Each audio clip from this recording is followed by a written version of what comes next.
Salam əziz abituriyentlər, 7 iyunda biz nitratdan nələr görə bilərik? İlk öncə yadınızda saxlayın ki, azot nitrat turşusunda heç vaxt 5 valentli olmur, sadəcə müsbət 5 oksidləşmə dərəcəsi göstərir. Yəni bu nitrat üçün hansı ifadə doğru deyil kimi düşə bilər sizə. Bu zaman bilin ki, azot orada 5 valentli yox, 4 valentlidir. Daha sonra nitrat turşusu heç vaxt hidrogen ayırmır, nə qatısı, nə durusu, bunu mütləq bilmək lazımdır. Daha sonra əsasən diqqətli olmalıyıq, deməli dəmirin qatı duru nitratla valentliyinə, adlanmasına və reaksiyalarına. Mütləq dəmirdir, xromdur, alüminiumdur. Bunların nitratlarının reaksiyalarındakı əmsallarını birini əzbərləsəniz, hər üçü də 3 valentli olduğuna görə, yəni orada yerini dəyişib rahatlıqla yaza bilərsiniz. Daha sonra eyni zamanda 3 valentli nitratların parçalanma reaksiyalarında yalnız birini nümunə kimi əzbərləyib əmsalları yadda saxlasanız, bu da, məsələn, dəmir üçün əzbərlədiniz, dəmir üçün nitratın parçalanmasını, tutaq ki, dəmir düşmədi, alüminium düşdü, alüminium düşmədi, xrom düşdü. Yəni, bunları əvəz edərək eyni əmsallarla yaza bilərsiniz. Daha sonra nitratların parçalanma reaksiyalarına diqqət eləmək lazımdır. Bunu necə yadda saxlayaq? Yadınızda qalsın ki, aktiv nitratlar, deməli, nitridə və oksigenə, orada qonur rəngli NO2 alınmır. Orta aktivlər, onları yadda saxlayın. Bu zaman alınır metalın oksidi, NO2 və O2, 2 mürəkkəb maddə, bir bəsit maddə kimi də soruşula bilir suallarda. Pasiv nitratlar isə metal, NO2 və O2-yə. Yəni, burada da isə orta aktivlərin tərsidir. Yəni, 2 bəsit, bir mürəkkəb maddə alınır.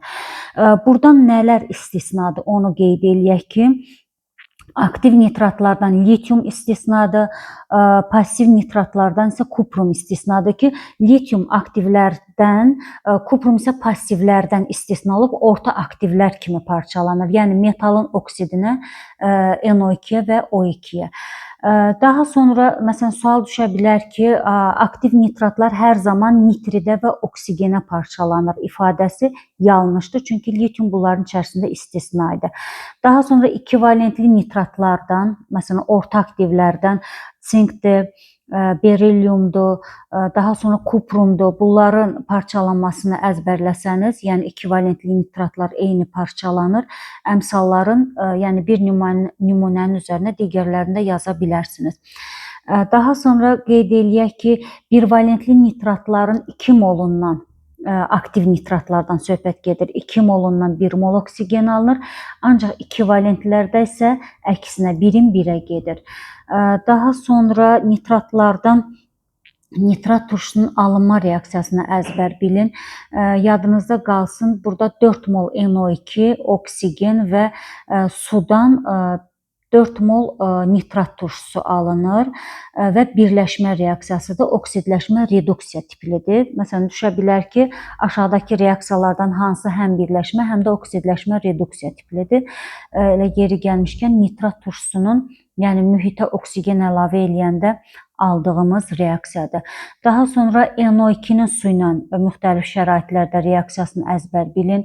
NO2 adi şəraitdə 2 dənə turşu verir, nitrat və nitrit turşusu və oksidləşmə reduksiyanın demək disproporsiyasına aiddir. Ancaq biraz isti suda, yəni qaynar suda reaksiyanı aparsaq, bu zaman nitrat və NO qazı alınır. Daha sonra NO adi şəraitdə oksigenlə bir qabda saxlamaq olmur, çünki dərhal oksigenlə birləşir, NO2 qazına çevrilir.